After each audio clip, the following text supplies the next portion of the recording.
Laissez-moi vous donner une apéro sur les formations grâce à la question de la dame. Et donc, la dame demande pourquoi est-ce que on n'utilise pas la boue et les herbes dans la production en non-sol comme dans les milieux naturels. Et donc, je vais vous dire que tout premièrement, pour répondre à cette question-là, je vais m'attarder sur le rôle de la boue et des plantes qui jouent dans le milieu naturel des poissons. D'accord? Et donc, en élevant des poissons au sol, il faut tout premièrement savoir la nature du poisson que vous élevez. Lorsque vous allez constater sur notre élevage ici, derrière notre maison, donc notre petite ferme, vous allez constater que les seules personnes qui ont les plantes dans le bac, ce sont les crevettes. Donc, les espèces comme ceci là que nous élevons, ils n'ont pas les plantes dans les bacs. Et donc, il faut d'abord connaître l'espèce que vous élevez avant de vous lancer dans la pisciculture.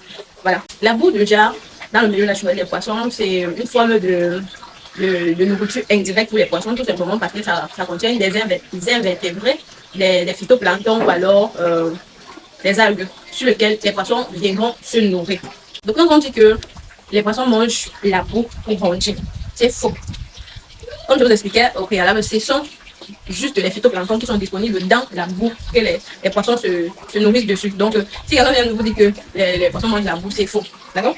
La deuxième chose, maintenant, nous allons voir le rôle des plantes en élevage, voilà, dans le milieu naturel. Le rôle des plantes dans le milieu naturel.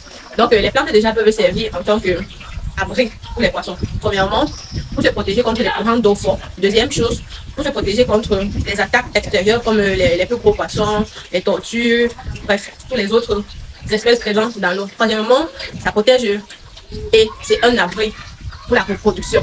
Les poissons viennent garder soit les œufs, soit les petits poissons dans les plantes. La quatrième chose, la plante aide également pour l'oxygène de l'eau. Étant donné qu'à mon sol, soit on utilise le renouvellement de l'eau, soit on utilise un aérateur. C'est pourquoi vous allez constater que ici là on n'utilise pas les plantes.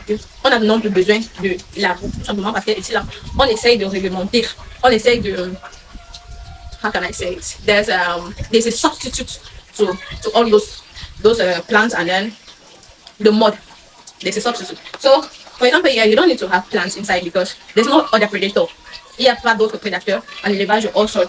Bon, pour le cas des cellules, eux-mêmes, entre eux, ils sont les prédateurs. Donc, du coup, soit vous utilisez le calibrage, soit vous multipliez les fréquences de nourrissage pour éviter que l'espèce que vous avez choisie, cas d'espèce, les cellules ne s'entremangent entre eux. Et donc, ce n'est pas nécessaire. La boue, comme les plantes, ne sont pas nécessaires pour certaines espèces de poissons.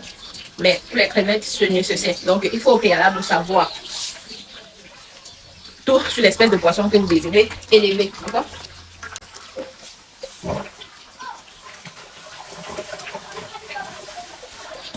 Donc là, les formations sont disponibles du 27, 28 et 29 décembre 2025. Vous pouvez réserver votre place inbox. 100 000 francs les formations. Durée 3 jours. Vous avez un bonus. Un seau de 100 litres aménagé, 30 petits poissons et l'alimentation pendant 1 mois. Formation sur le terrain disponible à Douala Cameroun. La ferme est située à la vallée de Lopom. Pour les heures, on pourra s'accorder une fois que vous allez payer vos frais de formation.